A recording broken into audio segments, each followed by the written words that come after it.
Okay, so am I live? Good to go. तो पहले बहुत दिन बाद लाइव आने का कोशिश कर रहा हूँ क्योंकि कुछ पर्सनल रीजंस के वजह से नहीं आ पा रहा था। तो आज वैसे बहुत कुछ बताना है, फिर से बहुत सारे न्यूज़ के ऊपर चर्चा करेंगे, तो वो भी देख लीजिएगा, ठीक है। तो आज मैं कोशिश करूँगा कि और एक लाइव सेशन दूँ, यही सेम चीज़ मैं YouTube में भी डालूँ, पर कोशिश करते देखते हैं कितना दूर ये एक्सटेंड होता है पहले लाइव सेशन, उसके हिसाब से हम प्रोसीड करेंगे।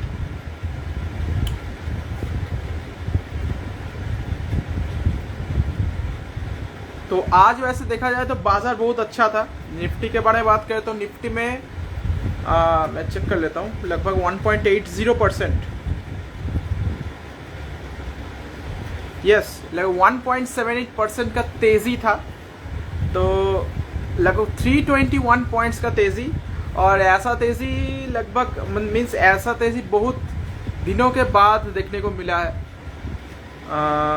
समझ रहे हो कि ये तेज़ी होने का कारण बहुत लोगों को पता होगा, पर मैं बता देता हूँ। कल यूएस का इन्फ्लेशन का डेटा आउट होता है, तो इन्फ्लेशन में 7.7% का इन्फ्लेशन अभी है उन लोगों के बाज़ार में, जो कि पहले से काफ़ी नीचे आ चुका है।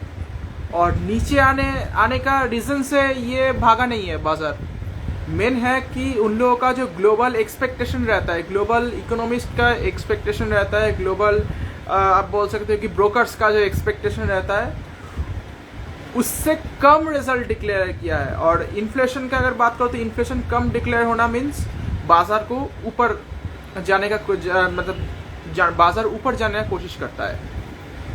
तो ये चीज़ देखा गया है, तो काफ़ी शॉकिंग न्यूज़ है ये यूएस के लिए भी। तो उसके चलते कल यूएस के मार्केट में अगर मैं बात करूं डाउ जोन्स के हिसाब से, तो डाउ जोन्स पे आज तो वैसे अभी तक मार्केट खुला नहीं है, बट आपको मैं बता दूं कल के बाद, यस, तो 10 नवंबर, यस 10 नवंबर में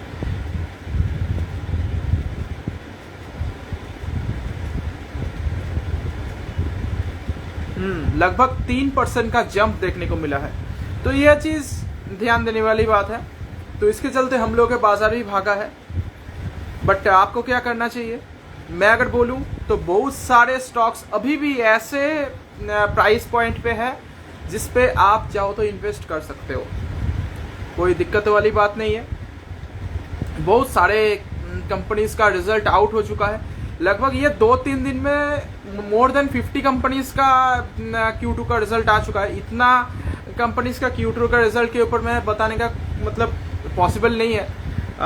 कोशिश करेंगे, आपके अगर सपोर्ट रहा तो मैं हर दिन और भी ज़्यादा से ज़्यादा वीडियो और डिटेल्स के साथ बोलने की कोशिश कर सकता हूँ। तो वैसे बात करें तो निफ्टी के बारे में, तो निफ्टी काफ़ी अच्छी पोजीशन में है। तो आज तो वैसे क्लोज हो गया बाज़ार, मीन्स इस हफ्ते के लिए। नेक्स्ट हफ्ते क्या होगा ये देखते हैं, लेट्स सी। बट उसके पहले कुछ कंपनीज का Q2 का रिजल्ट आ चुका है, तो उसके ऊपर थोड़ा बता देते हैं। तो फर्स्ट कंपनी का नाम है एथर इंडस्ट्रीज। तो एथर में आज Q2 का जो रिजल्ट है वो कुछ देर पहले ही निकला है, 5:15 बजे। तो कंपनी के बारे में बात करें तो कंपनी कुछ ऐसे टाइप के केमिकल्स बनाते हैं जो कि मीन्स काम का है मीन्स इन द सेंस कि पहले वो सब केमिकल बाहर से इंपोर्ट करना पड़ता था। अभी चाइना के प्रेशर के वजह से इंडिया खुद ये चीज़ प्रोड्यूस कर रहा है, मीन्स ये कंपनी प्रोड्यूस कर रहा है, और ये सोल मैन्युफैक्चरर है, मीन्स इसका कोई कंपटीटर भी नहीं है इस टाइप के कंपनीज में। तो एथर इंडस्ट्रीज का जो मीन्स कंपनी जो है, तो ये काफ़ी अच्छे पोजीशन में है। मैं क्यों बात कर रहा हूँ, क्योंकि ये कंपनी खुद पहले इंडिया पहले इंपोर्ट करती थी वो केमिकल को, अभी खुद से इंडिया ही ये मीन्स ये केमिकल को प्रोड्यूस कर रहा है ये कंपनी, और उल्टा चाइना और यूरोप को ये कंपनी एक्सपोर्ट भी करता है। तो कंपनी ज़बरदस्त है। तो कंपनी का अगर मैं क्वार्टर ऑन क्वार्टर प्रॉफिट का बात करूं तो स्लाइटली बड़ा है, फ्लैट काइंड ऑफ परफॉर्मेंस रहा है, ठीक है। तो इसका जो रेवेन्यू है वो 6% बढ़ चुका है ईयर ऑन ईयर बेसिस में। तो ये चीज़ है, ये चीज़ देखने वाली बात है। फिर नेक्स्ट चीज़ के बारे में बात करें, कंपनी का जो ईबिटा मार्जिन है, ईबिटा मार्जिन भी almost flat kind of performance था। तो पहले भी 29.4% था, अभी भी वही देखने को मिला है। पर अगर मैं बात करूं प्रॉफिट का पिछले क्वार्टर के मुकाबले, तो पिछले क्वार्टर के मुकाबले अभी प्रॉफिट 11.8% से ड्रॉप हो चुका है। तो बेसिकली मैं अगर कहूँ तो सोमवार को इसका रिएक्शन देखने को मिल सकता है। अगर कंपनी का बात करें तो कंपनी का प्राइस टू अर्निंग रेशियो लगभग 100 के ऊपर ट्रेड कर रहा है। तो आज तो गिरावट हुआ है, फिलहाल ज़्यादा गिरावट नहीं हुआ है, उसमें मेजरली मैक्सिमम 1% भी नहीं हुआ है, तो इसको गिरावट नहीं कहते। सोमवार को देखते हैं इस पर क्या रिएक्शन होता है। तो उसके हिसाब से अगर ये कंपनी और गिरावट होता है 3 से 4% गिरता है तो उसमें ज़रूर से इन्वेस्ट करने का मौका ढूंढ सकते हैं, क्योंकि कंपनी बहुत ही अच्छा है, केमिकल सेक्टर से बिलोंग करता है। तो मैं तो मतलब मुझे पर्सनली ये कंपनी बहुत ही अच्छा लगता है, क्योंकि इसका कोई कंपटीटर नहीं है। ये चीज़ मतलब बाजार का इसका खुद का प्राइस सेट करने का एक मौका है, और इन लोग ये मौका ढूंढता भी है। फिर नेक्स्ट कंपनी के बारे में बात करें, कंपनी का नाम है फाइन ऑर्गेनिक्स। तो फाइन ऑर्गेनिक्स का वैसे कल रात को रिजल्ट डिक्लेयर हुआ था, हम उसके ऊपर डिस्कस नहीं कर पाए थे। तो कंपनी का प्रॉफिट बढ़ना चाहिए थे 3 गुना साल दर साल में, और रेवेन्यू बढ़ना चाहिए था 80% के साथ में। पर ऐसा मतलब इससे भी ताबड़तोड़ परफॉर्मेंस किया है कंपनी ने, लगभग 5 गुना के आसपास प्रॉफिट करके दिया है इन्वेस्ट मतलब ईयर ऑन ईयर बेसिस में। और मैं अगर बात करूँ रेवेन्यू के मामले में, तो रेवेन्यू के मामले में लगभग दुगना से भी ज़्यादा इसका प्रॉफिट हो चुका है। लगभग इन लोगों के वेबसाइट में प्रभुदास लीलाधर शायद फाइन ऑर्गेनिक्स का एक एक्सपेक्टेशन जो है था वो लगभग 750 या 780 करोड़ के आसपास एक्सपेक्टेशन देके रखा था। मैं बोल देता हूँ, यस 780 नहीं, मैं गलत बोल रहा हूँ, 780 आपका टोटल रेवेन्यू का बात बोल रहा हूँ। अगर मैं प्रॉफिट का बात करूँ तो प्रॉफिट 157 करोड़ का एक्सपेक्टेशन था। तो वैसे अगर मैं रिजल्ट का बात करूँ तो रिजल्ट कुछ अलग आता है, रिजल्ट बहुत ही अच्छा डिक्लेयर होता है। तो कंपनी का यहाँ पे अगर बात करूँ तो यस, कंपनी का जो प्रॉफिट है, नेट प्रॉफिट कहाँ गया, हाँ, तो वो 164 करोड़ का आ चुका है। तो 157 से 164 मीन्स एक्सपेक्टेशन को तो अच्छे तरीके से बीट भी कर चुका है। तो कंपनी में इन्वेस्ट करे या ना करे, तो आज वैसे देखा जाए तो कंपनी 4% से भाग गया है ऊपर। पहले बहुत अच्छा खासा भागा था, 8% से ऊपर भागा था। तो कंपनी का जो मेजर सपोर्ट है लगभग 6000 के आसपास है। तो 6000 के आसपास आपको स्टॉक अगर मिल जाए तो उसमें आप चाहो तो इन्वेस्ट कर सकते हो, क्योंकि ये भी इंडिया में ये भी कंपनी मार्केट का लीडर है ओलियो केमिकल बेस्ड सेगमेंट में। अब ओलियो केमिकल एक बहुत ही एसेंशियल केमिकल है, जो कि बहुत काम का चीज़ है इन द सेंस कि वो FMCG कंपनीज में लगता है। और यही तो, और अगर बात करूं तो यहाँ पे FMCG कंपनी छोड़ के बहुत सारे और भी कंपनीज हैं केमिकल, तो उसमें भी काम आता है, क्योंकि ये रॉ मटेरियल प्रोड्यूस करता है कंपनी। तो इसके पास प्राइसिंग पावर भी थोड़ा बहुत है, ऐसा नहीं है। तो ये चीज़ भी ध्यान देने वाली बात है। फिर आज इन्फो एज का भी रिजल्ट निकलने वाला है, देखते हैं इन्फो एज का रिजल्ट निकला है कि नहीं। Info Edge means naukri.com।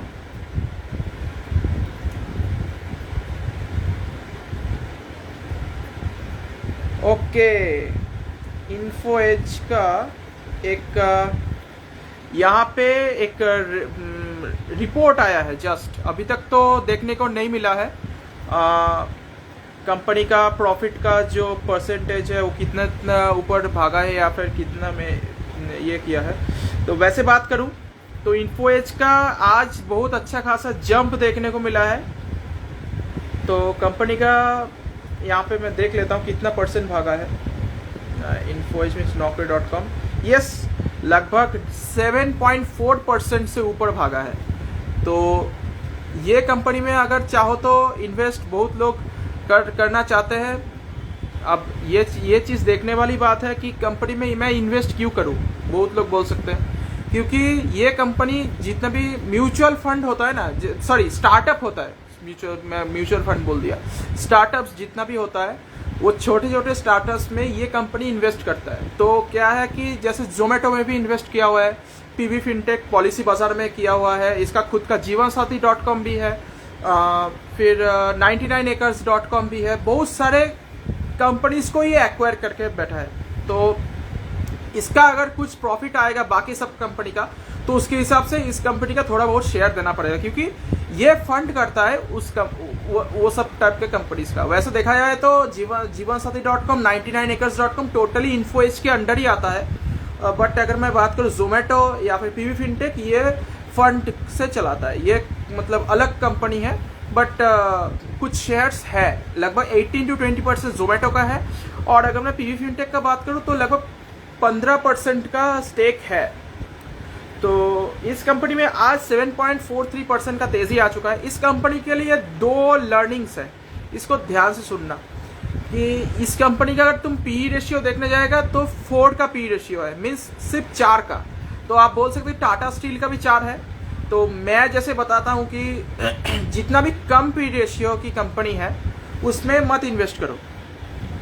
तो ऐसा मैं जितना ही बोलता हूं उसके हिसाब से ये कंपनी में ये चीज़ एक्सेप्शन बन के रहता है। क्यों? क्योंकि ये कंपनी ज़्यादातर पैसा इन्वेस्ट करता है। तो उसके चलते होता क्या है कि कभी कभी इंटरेस्ट के चलते, इंटरेस्ट बोल रहा हूँ, कुछ कभी कभी इस कंपनी को पैसा निकालना पड़ता है किसी और दूसरे कंपनी से जिसमें वो इन्वेस्ट किया है। उसके चलते होगा क्या कि जितना उसका अर्निंग्स ज़्यादा दिखेगा, मीन्स प्रॉफिट ज़्यादा दिखेगा सब कुछ एडजस्ट करने के बाद में। तो आपको क्या देखना चाहिए? तो ज़्यादा अगर प्रॉफिट दिखेगा तो प्राइस टू अर्निंग रेशियो, तो अर्निंग अगर ज़्यादा आता है मीन्स डिनोमिनेटर में अर्निंग है तो उसके चलते क्या होगा, पी रेशियो कम दिखेगा। तो वो जो प्रॉफिट है हर टाइम में आप देख लेना, उसका जो प्रॉफिट एंड लॉस स्टेटमेंट है या फिर क्वार्टरली रिजल्ट चेक करने जाओगे तो उसमें देखोगे कि उसका जो प्रॉफिट है तो वो एडजस्टेबल फॉर्म में है, ज्यादा दिखाता है। कभी कभी ऐसा है कि 10,000 करोड़ का प्रॉफिट होगा, कभी हो गया कि 1,000 करोड़ का प्रॉफिट है, कभी 25 करोड़ का प्रॉफिट है। इसका मतलब ये नहीं कि उसमें कंसिस्टेंसी नहीं है। उसमें कंसिस्टेंसी किस में देखना है? उसके देखना है सेल्स में, उसमें देखना है ऑपरेटिंग प्रॉफिट मार्जिन में, और उसके बाद में एक ग्रॉस प्रॉफिट बोल के एक चीज होता है उसको देखना है। पर ग्रॉस प्रॉफिट को ज्यादातर लोग नहीं देखते या फिर हम भी नहीं बोलते कि उसको देखो। बेटर है कि तुम देखते रहो क्या सेल्स इंक्रीज कर रहा है कि नहीं। कंपनी नया चीज में मीन्स इसके लिए तुमको न्यूज देखना पड़ेगा, कंपनी के ऊपर कन्विक्शन रखना पड़ेगा। जैसे कि अभी आईटी सेक्टर में बहुत सारा तनाव है।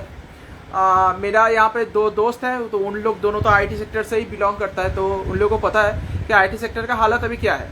तो जितना लोग आईटी सेक्टर से एक कंपनी से दूसरे कंपनी में जंप करेगा या फिर स्विच करेगा तो उसके चलते ज़्यादातर टाइम इन्फो एज को एक कमीशन देना पड़ता है।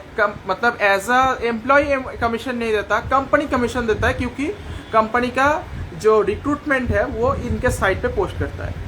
तो इसके चलते जितना ज़्यादा लोग जॉब चेंज करेंगे उतना ही इस टाइप के कंपनी में फ़ायदा होगा। तो ये एक फंडा है। ये तो सिर्फ naukri.com का बात बोल रहा हूँ, 99 एकर्स में भी यही है। और इधर बात करें जीवनसाथी.com, ये तो हर पूरा टाइम पे ही चलता रहेगा। तो कंपनी अच्छा है ये मैं बोलना चाहूँगा। पर कंपनी का जितना भी इंटरनेट सेक्टर, मतलब ये तो इंटरनेट सेक्टर से बिलोंग करता है कंपनी टोटली आईटी सेक्टर से बिलोंग नहीं करता, क्योंकि इन लोगों का खुद का वेबसाइट होता है कंपनी का। तो इंटरनेट सेक्टर की जितना सारे कंपनीज है बाहर का देख लेना, जितना भी यूएस का कंपनीज है उसमें बहुत ज़्यादा टूट चुका है, ऊपर से 50-60% टूट चुका है। देख लेना। तो वैसे देखा जाए तो Naukri.com भी टूटा है, पर इतना नहीं टूटा है कि 50-60% पूरा पैसा साफ हो गया, ऐसा नहीं हुआ है। तो इसके चलते आज बहुत अच्छा तेज़ी देखने को मिला है। और अगर मैं बात करूं और किसी कंपनीज के बारे में, लाइक आईटी सेक्टर के कंपनीज हो, तो कोफोर्ज में आज बहुत अच्छा जंप देखने को मिला है। तो बहुत लोग बोलते हैं कोफोर्ज में कैसे इन्वेस्ट करें, तो कोफोर्ज में देख सकते हैं। कोफोर्ज में बहुत टाइम से लोग बोल रहे थे कोफोर्ज नहीं भागेगा, कोफोर्ज नहीं भागेगा, ऐसा नहीं हुआ। कोफोर्ज एट लास्ट भाग गया। कोफोर्ज लिमिटेड तो कंपनी आज 6% से भागा है। और अगर मैं बात करूं इंटरनेट सेक्टर का, और एक बहुत अच्छी कंपनी, मेरा फेवरेट है वो कंपनी का नाम है एफएल इंडिया। क्यों मेरा फेवरेट है? एफएल इंडिया कामकाज क्या करता है ये थोड़ा जानना चाहिए, क्योंकि एफएल इंडिया जो काम करता है वो है मोबाइल एडवर्टाइजिंग। तो मोबाइल एडवर्टाइजिंग दिन ब दिन बढ़ते जा रहा है। हर टाइम पे मोबाइल पे ऐड आता रहता है। यूट्यूब का ऐड जैसे आता है, यूट्यूब का ऐड वैसे गूगल रिकमेंड करता है, गूगल का रिलेटेड है। और बाकी जितना भी गेम्स खेलते हो या फिर कुछ डाउनलोड करते हो या फिर कुछ भी एड्स आता है कुछ वेबसाइट्स में, इंडियन वेबसाइट्स में मैक्सिमम, वो एफएल इंडिया ही चलाता है। तो एफएल इंडिया देखा जाए तो बहुत ही छोटा कंपनी हम बोल नहीं सकते, अभी तो मिड कैप हो गया है, पहले छोटा कंपनी था। तो कंपनी लिस्टिंग होते हुए ज़्यादा दिन नहीं हुआ है, पर कंपनी बहुत अच्छा परफॉर्म करता है अभी। तो उसमें आज लगभग 6.8% का तेज देखा गया है। और बहुत लोग बोल रहे हैं, जो फाइनली एक चीज़ मैं बोलना चाहूँगा कि क्या बुल मार्केट आने वाला है? मेरे हिसाब से तो मैं बोलूँगा तो यस, कुछ हद तक आने का चांसेस है, क्योंकि इन्फ्लेशन अगर कम होगा यूएस में तो हम लोगों के यहाँ पे भी अच्छा माहौल होगा, क्योंकि यूएस में inflation come means IT sector में जंप। आप देख सकते हैं एक सिर्फ न्यूज़ के वजह से, सिर्फ यूएस का इन्फ्लेशन का सिर्फ डेटा आउट होने की वजह से आज सिर्फ आईटी इंडेक्स में कितना फर्क पड़ा, 3% से ऊपर भागा है। चाहे इन्फोसिस हो, चाहे विप्रो आज 2.6% भागा है। और मैं अगर बात करूँ हर एक कंपनी, एलटीआई के बात करूँ तो 4% भागा है, 5000 क्रॉस कर दिया कंपनी। अगर मैंग का अगर बात करूँ, मैंग मीन्स हम लोग के यहाँ पे तो मैंग कंपनी में तो हम लोग इन्वेस्ट नहीं कर सकते, क्योंकि निफ्टी 50 से तुम इन्वेस्ट नहीं कर सकता। मीन्स हम लोग के जीरोधा से तुमको तो फिर अलग से ऐप इंस्टॉल करना पड़ेगा। तो बेटर है कि तुम अगर मैंग कंपनीज में ही इन्वेस्ट करना चाहते हो तो एक ऑप्शन है, उसका नाम है ईटीएफ। ईटीएफ जीरोधा में अवेलेबल है, MAFANG मैफैंग बोल के है। तो उसमें अगर तुम इन्वेस्ट करते हो ईटीएफ में, मतलब तुम इनडायरेक्टली जितना फेसबुक, एप्पल और इधर नेटफ्लिक्स, गूगल, ये सब कंपनीज में इनडायरेक्टली तुम इन्वेस्ट कर रहे हो। तो उसमें आज लगभग 7.22% का जंप देखने को मिला है। तो अगर मैं बात करूँ ईटीएफ के बारे में, तो ईटीएफ में एक सेकेंड, 1 सेकेंड।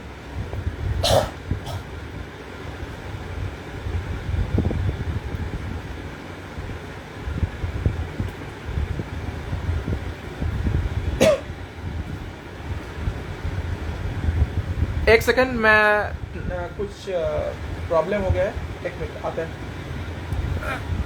वेट।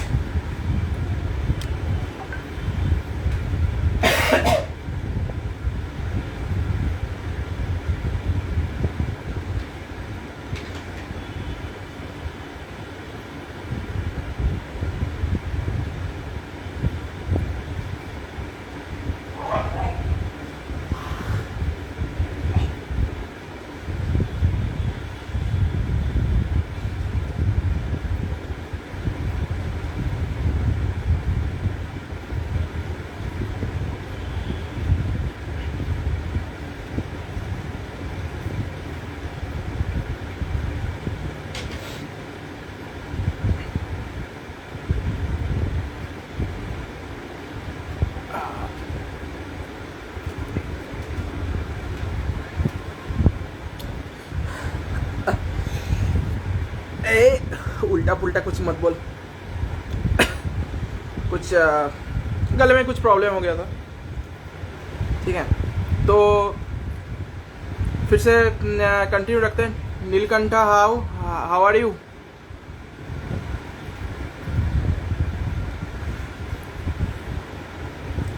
तो जो भी हो, हाँ, जो बोल रहे थे कि आईटी सेक्टर में काफ़ी ज़्यादा तेज़ी देखने को मिल सकता है इसके चलते, तो इसमें ज़रूर इन्वेस्टमेंट करने का मौका देख लेना, ठीक है। और दीपक, किसी तुमको कुछ पूछना है तो पूछ सकते हो, कोई प्रॉब्लम नहीं है। और ऋतिक को भी अगर कुछ पूछना है तो पूछ सकते हैं।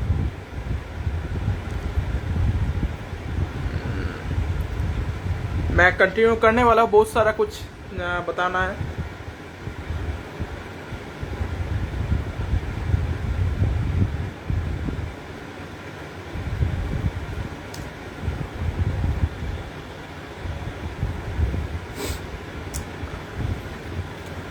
हाँ, तो क्या बोल रहे थे? यस, तो माइंड ट्री में आज लगभग 5% का तेजी देखा गया है, तो ये चीज़ भी ध्यान में रखना है।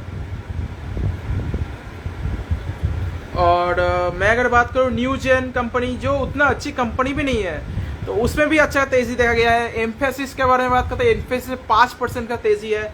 तो ये सब चीज़ जब एक अच्छा रिजल्ट डिक्लेयर होता है तब जाके ये सब चीज़ देखना, मतलब जाहिर सी बात है, बहुत दिन से ये कंपनीज अच्छे परफॉर्म नहीं कर रहे थे, तो उसके चलते आज उन लोग अच्छा परफॉर्म किया है।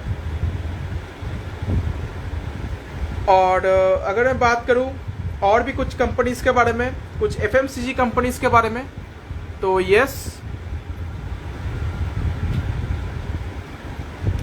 हिंदुस्तान फूड्स, तो हिंदुस्तान फूड्स में लगभग 12% का तेजी था।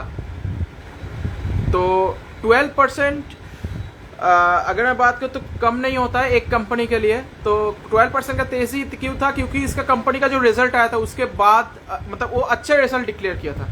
तो ये जो एक कंपनी है हिंदुस्तान फूड्स, ये टाइम करेक्शन ज़्यादा देता है। Time correction in the sense कि कुछ किसी स्टॉक का नेचर होता है कि ऐसे ऊपर जाता है, फिर जाके वो सस्टेन नहीं कर पाता है, ऐसा तेज ऊपर जाता है और इमीडिएट गिरावट होता है। पर ये जो स्टॉक है इसमें ऐसा नहीं होता, इसमें ऊपर जाता तो सही, बट नीचे ऊपर नीचे थोड़ा बहुत होता है, बट एक जोन में कंसोलिडेट करता है बहुत टाइम तक। तो ऐसे टाइप की कंपनी में बहुत लोग मतलब बहुत लोगों का फेवरेट होता है ये ऐसे टाइप का स्टॉक, जिसमें मैक्सिमम गिरावट तो देखा नहीं जा सकता, पर बहुत टाइम से एक जोन में एक स्टॉक परफॉर्म करता है। तो इसमें चाहो तो इन्वेस्ट कर सकते हो। और अगर मैं बात करूँ इस कंपनी के बारे में, तो कंपनी थर्ड पार्टी के थ्रू कंपनी मतलब प्रोडक्ट्स प्रोड्यूस करता है। कौन से कंपनी का अगर मैं बात करूँ तो HUL है, मारिको है ना, फिर VBL का कुछ प्रोडक्ट्स बनाते हैं, फिर हो गया गोदरेज कंज्यूमर्स का कुछ प्रोडक्ट्स बनाता है। तो ये इस कंपनी का आपको OPM बहुत कम देखने को मिलेगा, लाइक डीमार्ट। तो डीमार्ट रिटेल सेक्टर से बिलोंग करता है, पर ये थर्ड पार्टी मैन्युफैक्चरर है। इसका खुद का भी कुछ ब्रांड्स है, पर वो धीरे धीरे अब मार्केट में एक्सपांड हो रहा है। तो ये कंपनी भी अच्छा है। तो अगर मैं 5 साल का बात करूँ तो कंपनी का स्टॉक लगभग 6 से 7 गुना पैसा करके दिया है इन्वेस्टर्स का। तो ये भी ध्यान देने वाली बात है। और अगर मैं बात करूँ मेटल सेक्टर या फिर फार्मास्यूटिकल सेक्टर से, तो यस, आज अपोलो हॉस्पिटल का भी रिजल्ट निकला है। तो अपोलो हॉस्पिटल का आज लगभग 3.3% का तेजी था। तो मैं देखता हूं कि अपोलो हॉस्पिटल का रिजल्ट कैसा आया। अपोलो हॉस्पिटल,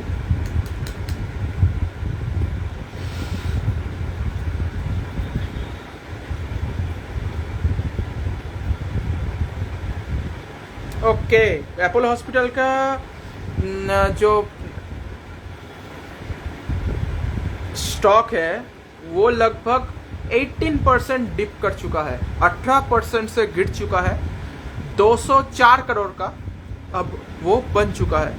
बट उसका उनका जो सेल्स है वो राइज कर चुका है। प्रॉफिट गिर गया है बट उन लोगों का सेल्स बढ़ चुका है।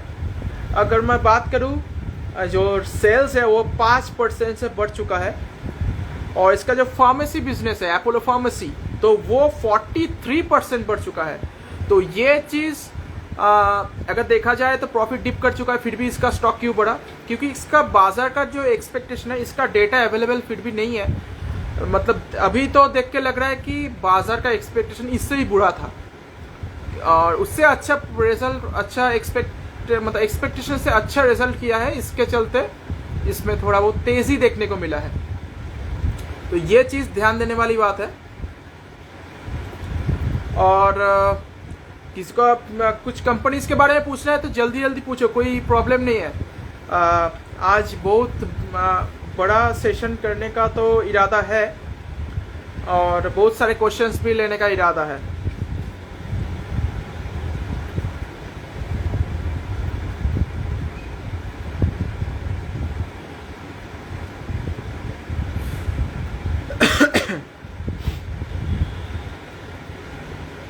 किसी को कुछ पूछना है? ऋतिक, कुछ पूछना है?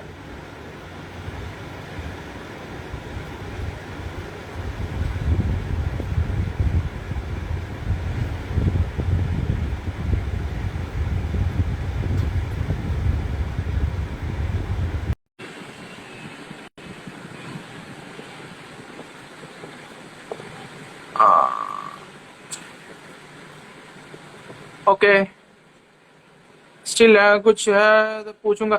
नहीं नहीं, कुछ कंपनीज के बारे में पूछना है या फिर कुछ हाँ ठीक है। मीन्स एक इनवाइट कर रहा हूँ, मीन्स सिर्फ पिंक किया हूँ, ठीक है। तो तुम चाहे तो वीडियो ऑन कर सकते हो, नहीं तो नहीं ऑन कर सकते, कोई प्रॉब्लम नहीं है। पर हाँ, तुम पूछ सकते हो, कोई प्रॉब्लम है मतलब कोई किसी के बारे में जानना हो तो, कोई कौन सा कंपनी अच्छी है या फिर किस में अभी इन्वेस्ट करें स्टिल। तो इसके चलते बहुत कुछ चीज भी बताना है और देखते हैं। एक मैं वेट कर रहा हूँ कुछ क्वेश्चंस का।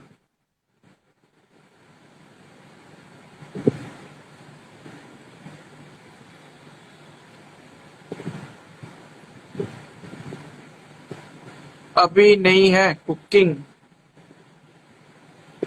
अच्छा, कुकिंग से याद आया, ऑफिस के कॉल पे भी हूँ। Okay, no problem. मैं अगर बात करूँ कुछ कंपनीज के बारे में, यस, तो अ, जैसे मेरा ये सजेशन नहीं है, पर चाहो तो इसमें इन्वेस्ट कर सकते हो, कुछ से फिर भी रिसर्च कर लेना। अ, मेरे रडार में ये सब कंपनी है, ठीक है। इसका मतलब ये नहीं कि सब में इन्वेस्ट कर दो। जैसे कि अभी एंजल वन, मैं एक एक करके बोल रहा हूँ, ठीक है। एंजल वन में चाहो तो इन्वेस्ट कर सकते हो, क्योंकि एंजल वन का जो रिजल्ट था वो काफी अच्छा रिजल्ट डिक्लेयर हुआ था। उसके बाद वो 5 से 6% भाग गया था। पर इसका जो Q2 का रिजल्ट है वो बहुत दिन पहले डिक्लेयर हो चुका था। तो इसके चलते अब मीन्स इसमें अच्छा खासा गिरावट थोड़ा बहुत देखने को मिल रहा है, क्योंकि ये कंपनी थोड़ा ज्यादा बीटा वाला है कंपनी है, मीन्स ज्यादा वोलाटाइल है। तो ज्यादा वोलाटाइल होने के चक्कर में इसमें थोड़ा अप्स एंड डाउन ज्यादा देखने को मिल जाता है। अगर मैं रिटर्न्स के मामले में बात करूं तो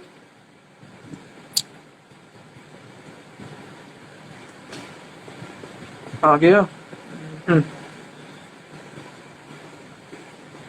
तो रिटर्न्स के मामले में बात करूं तो आज तो 2.55% का गिरावट था। अगर मैं बात करें एक साल का, तो एक साल का फिर भी 17% का। रडार का रेंज क्या है? तो एक साल में लगभग 18% का स्टॉक का रिटर्न दिया है। अगर मैं बात करूं 5 साल का, तो 5 साल वैसे बाजार का को तो हुआ नहीं है। 12 नवंबर 2021 मीन्स कल इसका सिर्फ एक साल होने वाला है। तो एक साल में अभी तक तो कंपनी 18% का रिटर्न दिया है, तो डिसेंट है। मैं ज्यादा नहीं बोलूंगा। बहुत लोग बोल सकते हैं एक साल में तो बहुत कंपनी अच्छे अच्छे रिटर्न्स दिया है, पर यह भी देखना चाहिए कि ये कंपनी कौन से सेक्टर्स से बिलोंग करता है। तो एंजल वन का जो इन्वेस्टर है उन लोगों को दिया है 18% का रिटर्न। और अगर मैं बात करूं नेक्स्ट कंपनी के बारे में, तो आज कैंपस का बहुत, तो तुम खुद खरीद लो, अगर खरीदना है तो खरीद लो।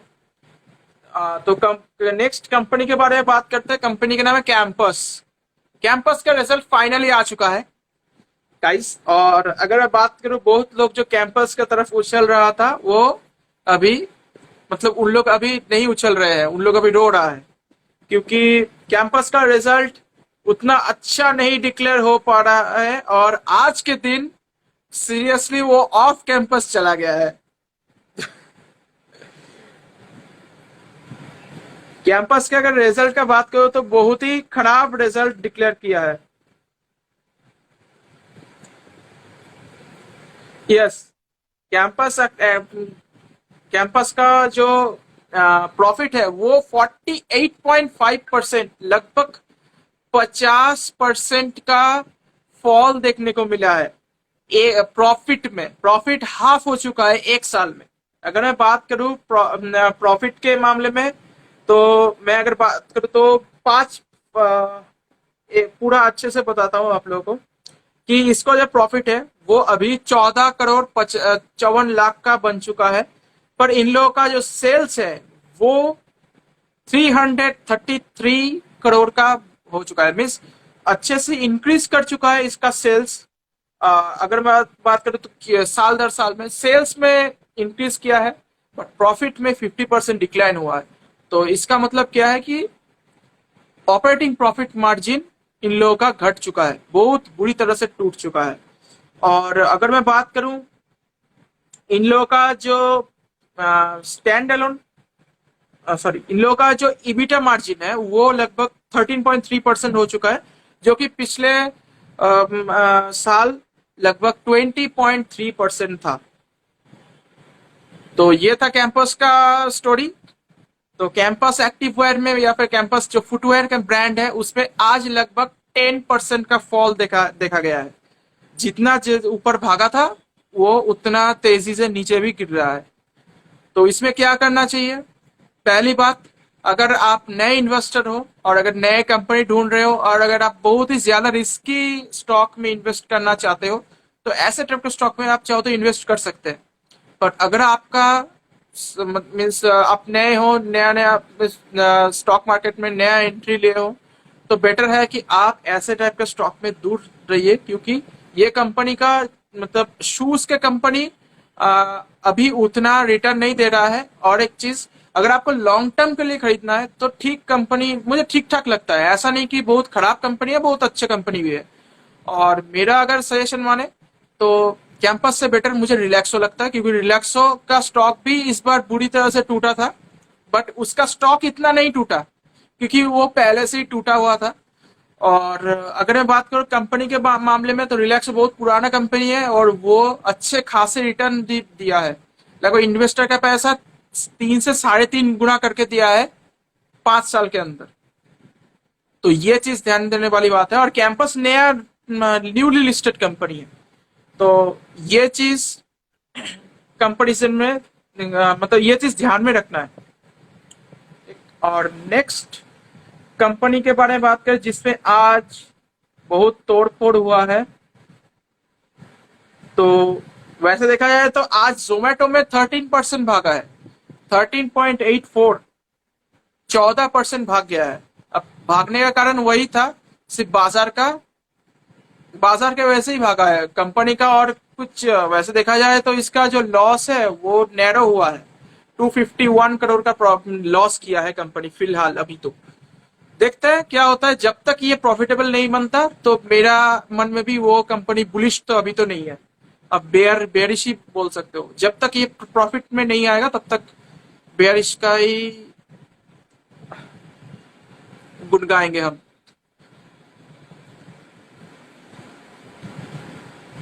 और यहाँ पे आज और एक कंपनी में गिरावट हुआ है, वो कंपनी का नाम है ट्रेंट लिमिटेड टाटा का कंपनी है। तो इस कंपनी में आज 3.53% का गिरावट हुआ है। कंपनी का बात करें तो कंपनी एक क्लोथिंग रिटेल सेक्टर से बिलोंग करता है। अच्छी कंपनी है, बट एक चीज बताऊं, इस कंपनी के साथ और एक्सिस कंपनी के साथ पूरा उल्टा केस है। एक्सिस बैंक के साथ बोल रहा हूं। एक्सिस बैंक का जो रिजल्ट है वो कुछ क्वार्टर से काफी अच्छा डिक्लेयर कर रहा है, बट उसका जो स्टॉक प्राइस है वो उतना अच्छे से बढ़ नहीं पा रहा है, और इसके लिए उल्टा है। ट्रेंड में प्रॉफिट में बिल्कुल भी स्टेबिलिटी नहीं है। कभी कंपनी प्रॉफिट ज्यादा करती है, कभी कम करती है। तो इसके चलते कंपनी का स्टॉक जो है उसके हिसाब से बहुत अच्छा खासा भाग जाता है। तो ये चीज आप बोल सकते हो नाइंसाफी हो रहा है चारों तरफ से। मीन्स एक्सिस बैंक का रिजल्ट अच्छा, ऑनगोइंग आपको अपकमिंग आईपीओस का कुछ सजेशन। एक केमिकल कंपनी है पर उसका शायद ये हो गया है, सॉरी इसका होने वाला है, वो वाले खत्म हो गया है आईपीओ का अप्लाई करने का जो डेट था। वेट मैं देखता हूँ कि आईपीओ का क्या सीन है। और कितना आईपीओ में अप्लाई करेगा? बहुत सारे आईपीओ में तो अप्लाई कर चुका है वैसे देखा जाए तो। जो भी हो, पोजीशंस, फंड्स, एप्स,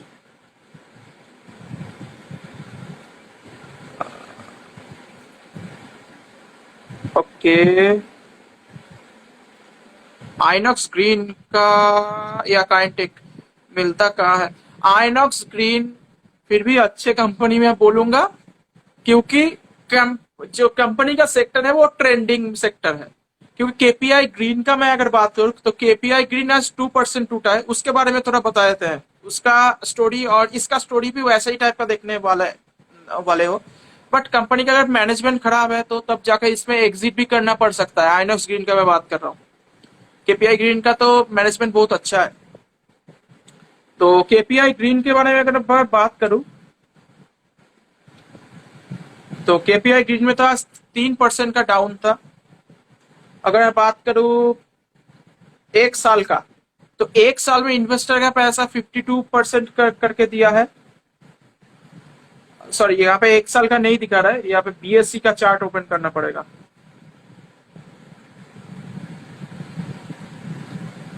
एक साल में यस लगभग 52% करके दिया है।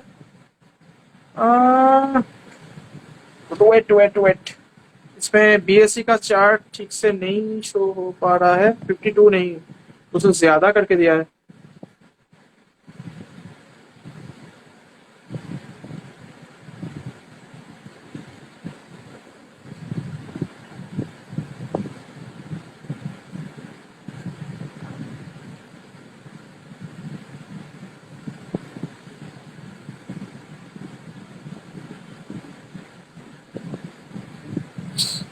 मैं देखता हूँ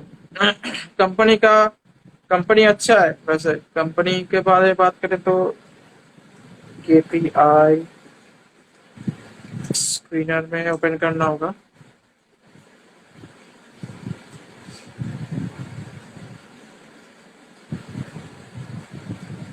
यस अभी आ गया है। तो एक साल में लगभग 200 रुपए का स्टॉक अभी 800 रुपए हो चुका है। मीन्स 4 गुना हो चुका है एक साल में कंपनी का स्टॉक। और अगर मैं 3 साल का बात करूं तो 3 साल पहले कंपनी का कुछ अता पता नहीं था। 44 रुपीज का स्टॉक अभी 800 हो चुका है। सिर्फ 3 साल का बात बोल रहा हूं ये। तो 20 गुना से ऊपर हो चुका है कंपनी का। तो ग्रीन एनर्जी सेक्टर बहुत ही एक ट्रेंडिंग सेक्टर है। इसमें चाहो तो इन्वेस्ट कर सकते हो, पर हाँ इसमें रिस्क बहुत ज्यादा है, क्योंकि ज्यादातर कंपनीज में तुमको डेट बहुत ज्यादा देखने को मिलेगा। बहुत मीन्स एक्सट्रीम देखने को मिलेगा।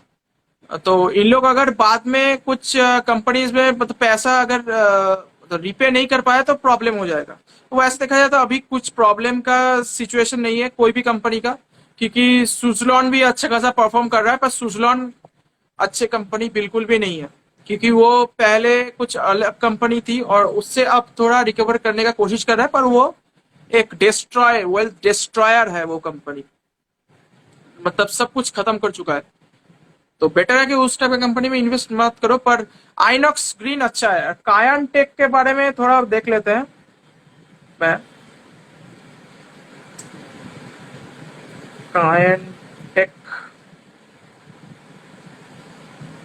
कायंस टेक्नोलॉजीज। अच्छा, आईपीओ जो है वो 38 मिनट का पहले का न्यूज है, जो कि अभी 1.1 टाइम्स हो गया है, फुल्ली सब्सक्राइब हो चुका है ऑन डे 2। और जीएमपी का अगर मैं बात करूं, ग्रे मार्केट प्रीमियम का, तो ओके, 1,14,700, 1,14,000, सॉरी 1,14,70,150 इक्विटी के मीन्स अभी सब्सक्राइब हो चुका है। और इसका जो शेयर्स है अभी तक, तो वो है 1,04,70,000। ज्यादा डिफरेंस नहीं हुआ है, चाहो तो अप्लाई कर सकते हो, कोई प्रॉब्लम नहीं है। बट यहाँ पे अगर मैं बात करूं, तो कंपनी का आईपीओ अभी तक सेट हुआ है 559, और प्राइस बैंड तो था, वो था तुम्हारा 559 से 587 का। और उसमें जस्ट 15 रुपए पर शेयर बढ़ चुका है। अब देखो क्या करना है, अगर लिस्टिंग गेन्स के लिए इन्वेस्ट करना है, तो ये मैं डेटा जो दे दिया इसके हिसाब से इन्वेस्ट कर लेना कि हाँ चलो 15 रुपीज पर शेयर में अगर तुम्हारे पास 15 या 20 शेयर भी है, तो 300 रुपए तुमको प्रॉफिट होगा अभी के लिए। कल जीएमपी का लास्ट डेट है, लेट्स सी क्या होता है। पर लास्ट डेट ही अप्लाई करना सबसे एक वाइज डिसीजन माना जाता है, क्योंकि लास्ट डेट के हिसाब से ही चलना चाहिए। तो बाजार अभी तो बहुत ऊपर, धीरे धीरे ऊपर जाने की कोशिश कर रहा है। 18,600 देखते हैं क्रॉस करेगा कि नहीं। बट अगर लिस्टिंग गेन्स के लिए खरीदना है तो खरीद सकता है। और अभी और क्या है कंपनीज का,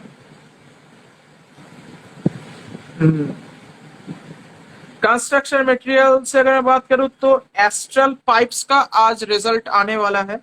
देखते हैं, लेट्स सी कि एस्ट्रल पाइप्स का रिजल्ट निकला है कि नहीं। एस्ट्रल, जैसे कि अगर मैं बात करूं पाइपिंग सेक्टर में, तो फिनोलेक्स जो पाइप्स है, तो वो कंपनी लगभग 95 करोड़ का लॉस दिखाया है इस क्वार्टर में। मुझे अच्छी तरह से मालूम है कि ये क्यों हुआ है, क्योंकि बहुत सारे जो इन लोग प्रोडक्ट्स है वो एकदम फॉल कर चुका है, एकदम शार्प फॉल। क्योंकि हम लोग के दुकान में भी जो पाइप्स ये सब जो आता था, तो वो सब कंपनी का जो पाइप्स है, सुप्रीम का अगर मैं बात करूं, तो एक पाइप्स में लगभग 250 टू 300 रुपीज कम हो चुका है एक एक पीस में। तो इसके चलते कंपनी को भारी नुकसान सहना पड़ा। एलआईसी का निकला है अभी, हाँ एलआईसी का भी आज निकलने का डेट था। वैसे एलआईसी के ऊपर मैं उतना बुलिश नहीं हूँ कभी, क्योंकि एलआईसी बहुत बड़ी कंपनी है और गवर्नमेंट के साथ बहुत ज्यादा उठना बैठना है। तो इसके चलते एलआईसी में मैं उतना ये नहीं करता था। एस्ट्रल लिमिटेड का अभी तक ओके, नेट प्रॉफिट 50% से टूट चुका है, ये चीज भी ध्यान देने वाली बात है। तो एस्ट्रल पाइप्स का जो शेयर है वो 50% टूट चुका है। तो प्रॉफिट, और ये मतलब बोल सकते हो कि बाजार का एक्सपेक्टेशन था, क्योंकि सुप्रीम जो है वो तो फिर भी प्रॉफिट दिखाया है, पर प्रिंस पाइप और फिनोलेक्स जो है वो उसमें प्रॉफिट नहीं हुआ है। उस कंपनी, जैसे कि प्रिंस में 24 करोड़ का लॉस बुक किया है कंपनी, और फिनोलेक्स में 95 करोड़ का लॉस दिखाया है। और सेल्स का जो है वो भी डिक्लाइन कर चुका है 2.36% से। तो कंपनी का रिजल्ट बहुत ही बुरा है। अगर मैं बात करूं एस्ट्रल का, तो एस्ट्रल में अगर ये स्टॉक 2000 के नीचे मिल जाता है तो इसमें तुम एक्यूमुलेट कर सकते हो, कोई परेशानी वाली बात नहीं है। कंपनी बहुत अच्छा है और पाइपिंग सेक्टर में मार्केट का लीडर भी है। तो मैं एक बार देख लेता हूं एलआईसी का।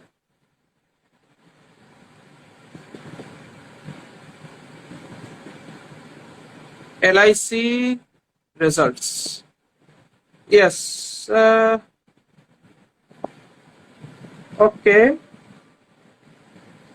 एलआईसी का जो Q2 का रिजल्ट है वो मल्टीफोल्ड हो चुका है प्रॉफिट, नेट प्रॉफिट, जो कि 15,952 करोड़ का प्रॉफिट जनरेट हुआ है।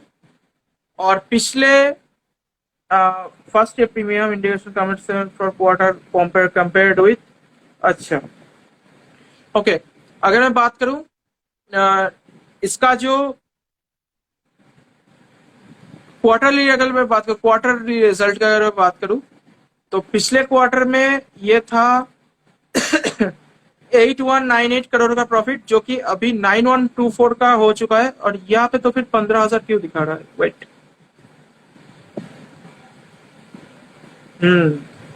अच्छा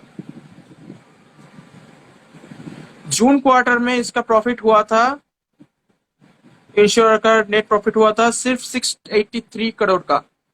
और नेट प्रीमियम, अच्छा प्रीमियम का इनकम हुआ है एक 1.32 मीन्स 1,32,000 करोड़ का प्रीमियम का इनकम हुआ है, जो कि प्रीवियस ईयर में 1,04,000 करोड़ का इनकम हुआ था। प्रीमियम का इनकम मैं बोल रहा हूं। तो वैसे देखा जाए तो रिजल्ट अच्छा डिक्लेयर हुआ है। देखते हैं, लेट्स सी कि क्या होता है स्टॉक में, क्योंकि LIC के स्टॉक जब से लिस्टिंग हुआ है उसके बाद से ऐसे नीचे ही जा रहा है। और इसका जो नीचे जाने का रफ्तार है अभी थोड़ा बहुत स्लो हो चुका है, मतलब एक जगह कंसोलिडेशन कर रहा है। किसी के पास है तो मेरे हिसाब से तो एड ऑन इसमें नहीं करना चाहिए जब तक इसका मार्केट शेयर पूरी तरह से गेन ना हो जाता। अब सॉरी फॉर बीइंग लेट, ये लिखने का कोई प्रॉब्लम नहीं है। और वैसे LIC का शेयर का बात करूं तो शेयर का लिस्टिंग तो होता है, अच्छी तरह से लिस्टिंग होता है इसका। आज तो 1% का तेजी था वैसे, और 6 महीना तो इसका हुआ है, हो चुका है। तो 6 महीने में अभी तक तो 30% का नीचे, 30% नीचे जाए, तो कंसोलिडेशन फेज में चल रहा है। कंपनी का स्टॉक लो लगाया था 589 में, उसके बाद से ये थोड़ा ऊपर आ चुका है। तो कंपनी के ऊपर मैं उतना बुलिश नहीं हूं, अगर आपको इन्वेस्ट करना है तो कर सकते हो। अच्छा खासा डिविडेंड भी बहुत लोगों को लग रहा था कि डिविडेंड बहुत अच्छा मिलेगा, पर डिविडेंड अच्छा नहीं मिला। पिछले बार ही बहुत कम पैसे का डिविडेंड मिला है। अच्छा थोड़ा फैन का स्पीड स्लो कर लेता हूँ, नहीं तो गला में थोड़ा प्रॉब्लम हो जाएगा।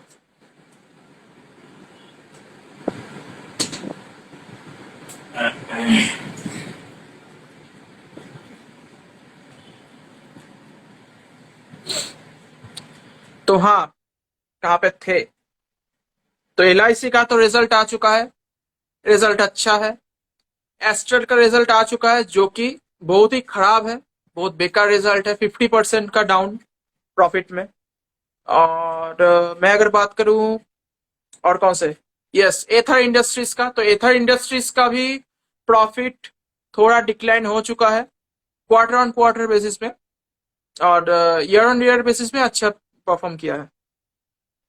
अपोलो हॉस्पिटल का जो न्यूज है वो भी, उसका प्रॉफिट तो गिर चुका है, बट बाजार का एक्सपेक्टेशन इससे भी खराब था, तो इसके चलते आज इसमें तेजी देखा गया है। लेट्स सी क्या होता है। और US में जो तनाव है, मैं वो भी चीज मैं बोल रहा हूँ, तो वो थोड़ा ठंडा हो चुका है। कुछ टाइम के बाद तो डाउ जोन्स भी ओपन होगा, देखते हैं उसमें ओपनिंग कैसा होता है। नैस्डैक में भी अच्छा खासा तेजी आ सकता है, क्योंकि बहुत टाइम से वो चल नहीं रहा है। और बजाज फाइनेंस में कल अच्छा खासा मौका था, 7,000 के नीचे चला गया था। तो कंपनी का के बारे में तो ज्यादा बोलने का कुछ जरूरत नहीं है, बहुत ही अच्छी कंपनी है। तो ओ वेट, तो कंपनी के बारे में अगर मैं बात करूं तो कंपनी एक NBFC है, सबसे बड़ी NBFC है, और निफ्टी 50 का एक बहुत बड़े कंपनी माना जाता है।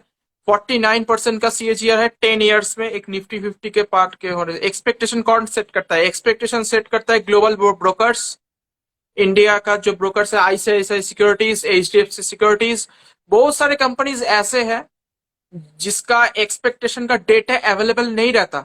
वो इंटरनली ब्रोकर के साथ बातचीत चलता रहता है, उसके हिसाब से म्यूचुअल फंड के होल्डर्स या फिर जो म्यूचुअल फंड मैनेजर है उसके हिसाब से बाइंग सेलिंग करता है। तो उसके चलते स्टॉक प्राइस में ऊपर नीच देखा जाता है। एक्सपेक्टेशन का डेटा ज्यादातर टाइम में जैसे कि प्रभुदास लीलाधर है, आईसीआई सिक्योरिटीज है, एचडीएफसी सिक्योरिटीज है, ये सब हम लोग के इंडियन ब्रोकर्स देखता है। अगर मैं बाहर का बात करूं तो बाहर का मॉर्गन स्टैनले है, जेपी मॉर्गन है और नुवामा है, तो इन लोग सेट करता है। कोई कोई ऐसा है कि किसी किसी में तो गूगल भी खुद ब्रोकर की तरह काम करता है। गूगल क्या क्या नहीं करता वो भी नहीं, वो भी मेरे को नहीं मालूम क्या क्या नहीं करता है। माई मार्केट गुरु ऐसा नहीं है। और ऋतुराज कुछ पूछना है तो पूछ सकते हो। आज कुछ खरीदा कि नहीं कोई? तो बोल सकते हो, कोई दिक्कत वाली बात नहीं, मैं कुछ जज नहीं करने वाला है यहाँ पे। आज और कल कल अगर कोई खरीदारी किया है तो वो ही जानना है। जैसे कि मेरा अगर मैं बात करूं तो कल मैं खरीदा था, आज भी मैं खरीदा हूँ। आ, अच्छा, लक्ष्मी ऑर्गेनिक्स, ठीक है, ठीक ठाक कंपनी है, पेशेंस रखना पड़ेगा। पेशेंस रखो, चल जाएगा।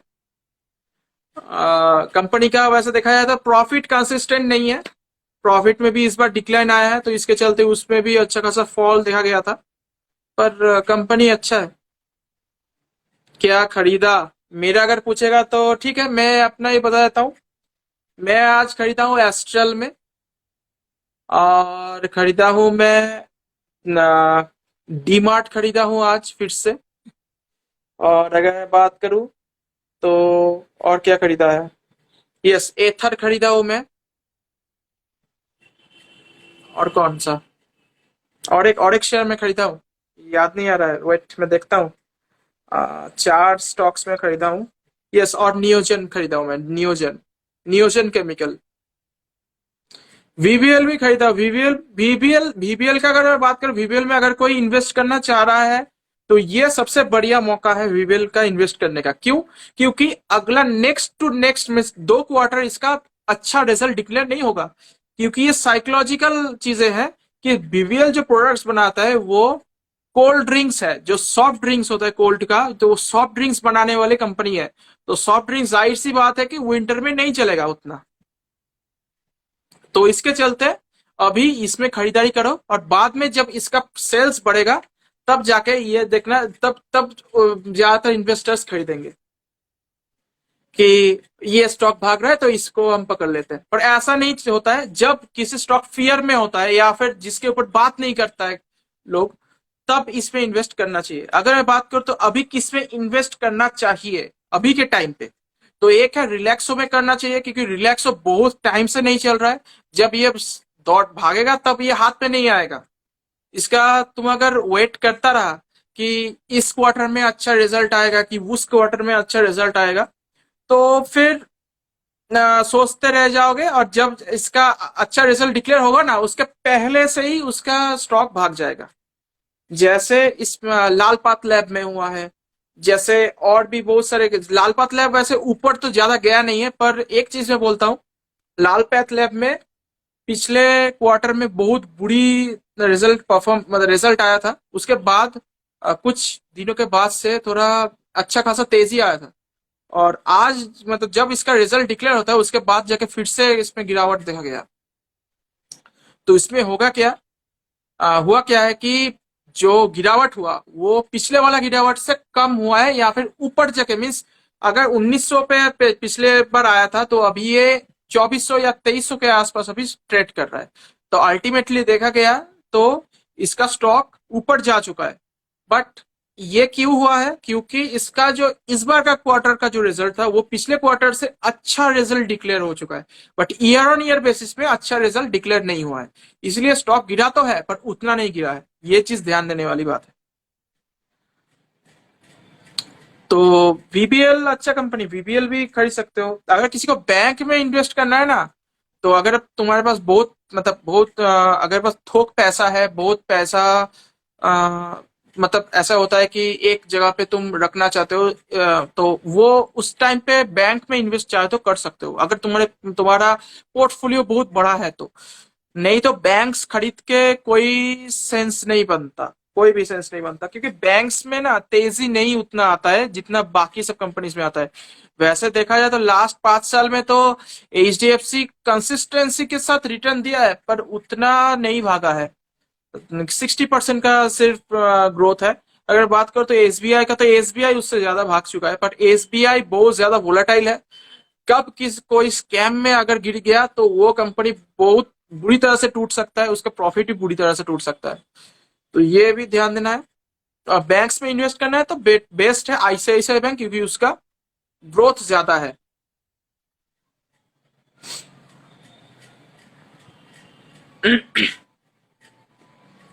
केमिकल्स में, अच्छा और कुछ पूछना है तो पूछो पूछो यार, या मैं ही मैं, आ, पूछ सकते हो, पूछो क्या क्या और कुछ जानना है, या फिर किसी में इन्वेस्ट करना है, या फिर कंपनीज के बारे में जानना है। Facts, stay away from bank best है। स्टे अवे फ्रॉम बैंक्स, ये stay away from banks means banks में इन्वेस्ट, अगर तुम्हारा पोर्टफोलियो बड़ा है तो उसमें इन्वेस्ट करो, नहीं तो मत, मेरे हिसाब से मत करो, मेरे हिसाब से। और तुम्हारा अगर मतलब इच्छा है तो तुम जाके इन्वेस्ट कर सकते हो, कोई प्रॉब्लम नहीं है। और क्योंकि ज्यादातर टाइम में ना मतलब ऐसा है कि जब इसका इंटरेस्ट रेट हाइक होता है आरबीआई का, या फिर किसी और बैंक मतलब और भी कुछ बैंक्स का जब रेट हाइक होता है, बैंक्स का तो मतलब बेसिकली रेट आरबीआई का ही, तब इन लोगों का डायरेक्ट प्रेशर बैंक्स पे पड़ता है। तो इसके चलते मैं यही चीज बोलने का कोशिश कर रहा हूँ।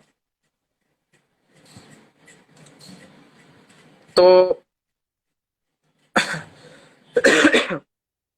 तो एल्काइल एमाइन के बारे में थोड़ा बहुत बता देते हैं। एल्काइल एमाइन भी बहुत अच्छी कंपनी है। Jubilant FoodWorks from long term future, हाँ जुबिलियंट फूडवर्क्स बहुत अच्छी कंपनी है।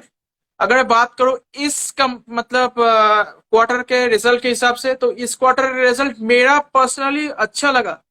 और प्रीवियस ईयर के हिसाब से ही बहुत अच्छा डिक्लेयर हुआ है। सेल्स में भी ग्रोथ है, प्रॉफिट में भी ग्रोथ है, बट बाजार का एक्सपेक्टेशन मतलब उससे भी ज्यादा था। इसके चलते इसमें बहुत बड़ा क्रैश आ गया था, 7% का क्रैश आ गया था। तो कंपनी बुरी नहीं, कंपनी बहुत ही अच्छा कंपनी है, एक्सपेंशन कर रहा है। और कुछ अभी तो डील्स भी चालू है, कुछ ऐसा सुनने में आया कि कुछ 5 या 6 पिज्जा के साथ एक फ्रीजा पिज्जा फ्री है, ऐसा कुछ। तो इसके चलते और भी मार्केट का जितना भी कस्टमर्स है वो एक्वायर करते जाएंगे। और इन लोगों का जो ऐप है, इन लोगों का ऐप के ऊपर बहुत ज्यादा फोकस कर रहा है कंपनी, क्योंकि ये कंपनी जोमेटो स्विगी के साथ उतना ज्यादा टाई अप नहीं किया है। तो इसके चलते इस कंपनी के पास एक बेटर एडवांटेज है, क्योंकि ज्यादातर उन लोगों का मुनाफा तो आ, लेके चल जाता है अपना स्विगी जोमेटो। तो उससे बेटर है कि इन लोगों का खुद का ऐप है, खुद के ऐप से ही सब कुछ करता है। और काफी अच्छा प्रोडक्ट डिलीवरी भी करता है, तो इसके चलते बेटर, ये सच में जुबिलियंट परफॉर्म्ड वेल स्टिल। अभी चाहो तो अभी जिस प्राइस में अवेलेबल है तो उसमें चाहे तो बहुत सारे स्टॉक्स एक्यूमुलेट कर सकते हो, लॉन्ग टर्म के लिए बहुत अच्छी कंपनी है, अनलेस कंपनी के मैनेजमेंट का कुछ प्रॉब्लम आ जाए तो। क्योंकि कंपनी का ओपीएम बढ़ चुका है, हर किसी चीज बढ़ चुका है, बट इस बार शायद अगर मैं बोलूं तो कंपनी का एक्सपेक्टेशन बाजार में इससे एक्सपेक्टेशन ज्यादा था। तो इसके चलते थोड़ा बहुत गिरावट हो चुका है। कोई नहीं, तो इसमें चाहो तो इन्वेस्ट कर सकते हो। जुबिलियंट फूडवर्क्स एक अच्छी कंपनी है। फिर और एक देवयानी इंटरनेशनल में तो कल बहुत अच्छा खासा फॉल देखा गया था, आज फिर से 4% रिकवरी कर गया। तो वो कंपनी भी अच्छा है, ईयर ऑन ईयर बेसिस में भी प्रॉफिट दर्ज किया है। केएफसी, पिज्जा हट और जितना भी और भी कंपनीज है उसका पेरेंट कंपनी है, पेरेंट फ्रेंचाइज है, तो उसमें भी चाहो तो इन्वेस्ट कर सकते हो। कोई प्रॉब्लम इश्यूज नहीं है।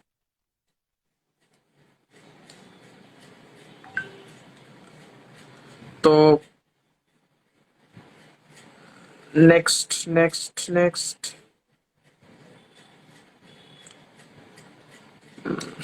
ऋतुराज के पास शायद है जुबिलियन, इसके चलते थोड़ा बहुत रो रहा है। ऐसे रोने का बात नहीं है। अगर तुम्हारे पास जुबिलियंट है तो इसको एक्यूमुलेट करते जाओ, मेरा यही मानना है। तो क्योंकि इसका बहुत मतलब बहुत बड़े सपोर्ट में अवेलेबल है ये कंपनी। प्रिंस पाइप भी अच्छा खासा सपोर्ट में अवेलेबल है। हालांकि एक वो कंपनी भी 24 करोड़ का लॉस किया है इस क्वार्टर में, क्योंकि वो इन्वेंट्री का कुछ प्रॉब्लम हो गया था। इन ज्यादा मीन्स बहुत हाई प्राइस में रॉ मटेरियल्स खरीद लिया था और उसको सस्ते दाम पे बेच दिया, तो इसके चलते उसका भी लॉस हो गया है कंपनी का। बट नो डाउट एक अच्छी कंपनी है, इमर्जिंग कंपनी है।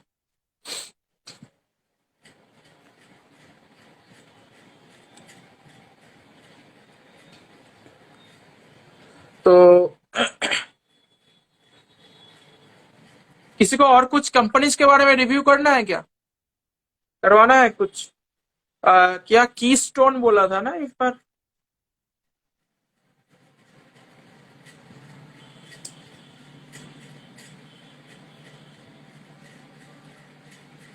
की स्टोन, की स्टोन शेयर प्राइस, ओके, आज 3% भागा है। कंपनी गल्फ पेट्रोलियम लिमिटेड, अरे अरे अरे अरे अरे।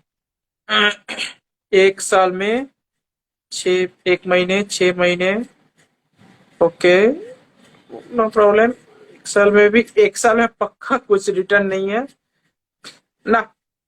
नहीं नहीं नहीं नहीं नहीं, की स्टोन अच्छा शेयर नहीं है पहली बात। जो बोल रहा था, कोई तो है जो बोल रहा था। तो की स्टोन में तो, की स्टोन अच्छी कंपनी नहीं है क्योंकि वो ऑलरेडी अपने हाई से 91% नीचे है। 91%, समझ रहे हो? 90% पैसा साफ हो जाना किसको कहते हैं? 100 रुपए का स्टॉक 10 रुपए हो जाना।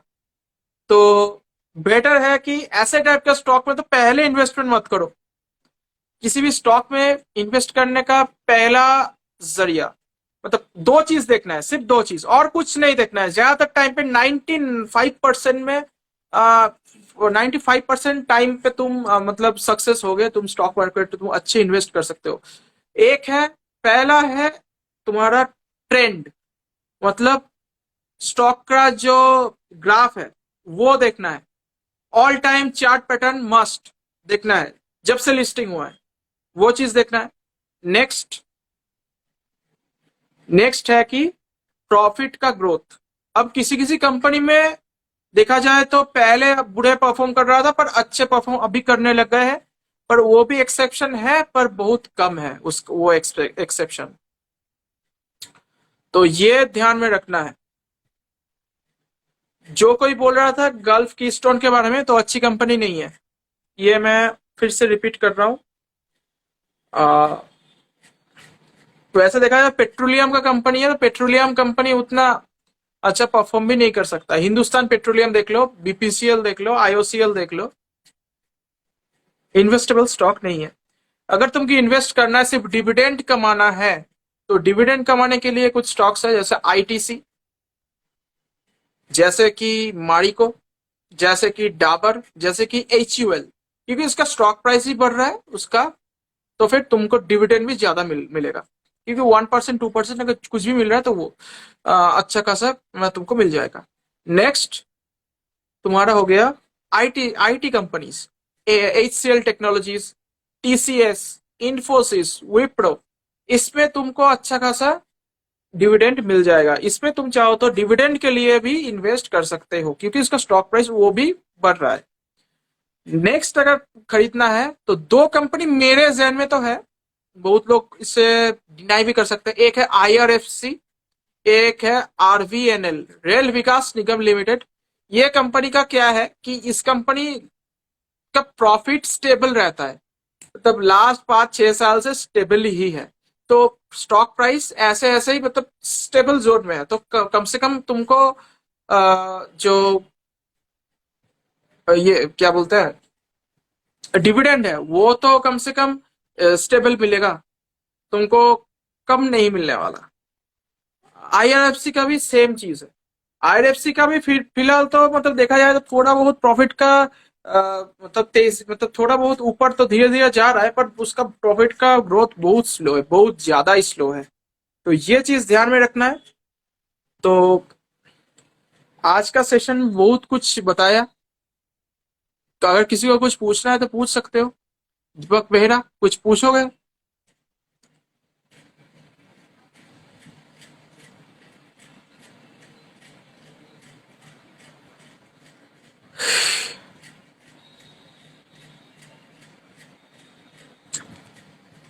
दीपक शायद नहीं है अभी।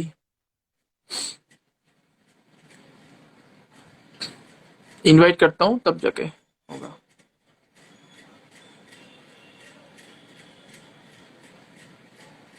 ओके। शायद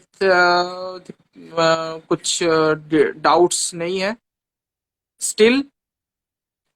मैं कोशिश किया हूँ कि डाउट्स क्लियर करूँ हर किसी का। Doubts means in the sense कि स्टॉक मार्केट्स का डाउट्स। तो जो भी हो, अगर आपको भी वीडियो अच्छा लगे तो दोस्त के साथ शेयर करना। मैं कोशिश करूंगा इसको यूट्यूब में देने का। देखते हैं क्या होता है। तो मिलते हैं किसी दूसरे वीडियो में। तब तक के लिए अपना ख्याल रखना और अच्छे कंपनी में इन्वेस्ट करना। ये चीज हर किसी को मैं बोलना चाहूंगा। इन्वेस्ट तो हर कोई करता है, पर 95% लोग अच्छे कंपनी में इन्वेस्ट नहीं करता है। तो इसके चलते उन लोगों को बहुत ज्यादा सफर करना पड़ता है। गलत पेनी स्टॉक में इन्वेस्ट करते हैं। हर कोई स्टॉक पेनी स्टॉक पहले से नहीं था, ये चीज भी ध्यान में रखना है। जो चीज दिखता है वैसे चीज रहता नहीं है। एशियन पेंट्स कभी भी 3 रुपए का स्टॉक नहीं था। जब भी वो लिस्टिंग होता है तब भी वो 550 रुपीज का था। मैं हर बार ये चीज रिपीट करता हूँ। तो क्यों था उसके ऊपर मैं ज्यादा कुछ अभी डिस्कशन नहीं करूंगा, बहुत टाइम हो चुका है लाइव सेशन करते हुए। तो अच्छी कंपनी में इन्वेस्ट करो, मेरा चैनल को फॉलो करो, दोस्तों के साथ शेयर करो। ये आप लोगों को टास्क है मेरे तरफ से कि ये चीज कि लाइव सेशन अटेंड करो, खुद का डाउट्स क्लियर करो और दूसरों को भी दिखाओ इस वीडियो को। क्योंकि दुनिया ज्यादातर टाइम पे मतलब दुनिया में बहुत सारे लोग हैं जो अनाप शनाप कंपनी में बोलेगा कि इन्वेस्ट करो, इसमें इन्वेस्ट करो, इसमें इन्वेस्ट करो, इसमें अभी के अभी इन्वेस्ट करोगे तो 30 दिन में पैसा डबल हो जाएगा, या फिर पैसा ऐसा नहीं होता है। कंपनी के अंदर भी प्रॉब्लम आ सकता है, ये चीज भी ध्यान में रखना है। इन्वेस्ट कर रहे हो तो रिस्क तो है इन स्टॉक मार्केट में, पर उसके लिए हम लोग है कि चलो कुछ प्रॉब्लम आया तो हम लोग इन्फॉर्म कर देंगे, उसके हिसाब से तो आप लोग एग्जिट भी कर सकते हो। पर कंपनी अच्छा है तो इसके हिसाब से कंपनी के ऊपर बिलीव करके भी चलना चाहिए, कंपनी के ऊपर कन्विक्शन होना चाहिए। हर किसी कंपनी हर किसी को अच्छा नहीं लगता, किसी का कोका कोला अच्छा नहीं लगता है, किसी को शायद बहुत और भी कुछ कंपनीज है जिसमें अच्छा लग सकता है। तो अभी कौन आया लाइव में फिर? अच्छा, ऋतिक आया है। जो भी हो, आज का वीडियो का सेशन यहाँ पे एंड करता हूँ। उम्मीद है कि अच्छा लगा होगा। तो तब तक के लिए नेक्स्ट कल एक संडे स्पेशल वीडियो आएगा, तो उसमें मुलाकात होगा। संडे स्पेशल वीडियो यूट्यूब पे आएगा, ठीक है? लाइव नहीं होगा वो चीज। देखते हैं किसके ऊपर करते हैं, ठीक है? शेयर करना और सब्सक्राइब करना मेरे चैनल को, ठीक है? तुम लोगों की वजह से मेरा इस चैनल का वैसे सब्सक्राइबर 100 के पार हो चुका है, ठीक है? मैं स्टार्ट जब किया था तो तब 10-12 ही था। उसके बाद से धीरे धीरे अब 100 पार कर गया है। तुम लोगों की वजह से हुआ है, ठीक है? तो चलो मिलते हैं। ऐसे टाइप का वीडियो और भी आता रहेगा, पर सपोर्ट करते रहना, ठीक है? चलो बाय।